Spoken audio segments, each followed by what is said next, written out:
મિત્રો આવા પ્રકારના પ્રશ્નો હોય તો એને 2 જ મિનિટમાં કઈ રીતના એનું સોલ્યુશન કરવું તો તે આપણે શીખીએ.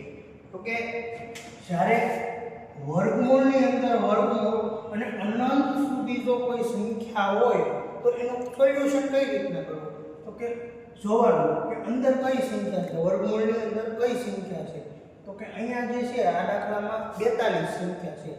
તો એ જે 42 છે એ કઈ બે ક્રમિક સંખ્યાનો ગુણાકાર છે.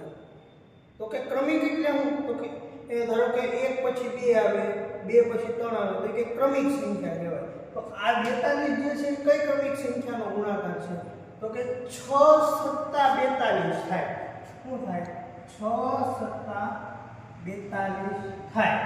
તો જ્યારે વચ્ચે પ્લસની નિશાની હોય ત્યારે સંખ્યા મોટી સંખ્યા જવાબ આવશે અને જ્યારે અહીંયા માઈનસની નિશાની હોય ત્યારે જવાબ નાની સંખ્યા આવશે. તો આ જે પ્રશ્ન છે એમાં જવાબ શું આવશે? 7. હવે બીજો દાખલો કે બીજા દાખલાની અંદર શું છે તો કે ગુણાકાર છે. વર્ગમૂળની અંદર 31, વર્ગમૂળની અંદર 31.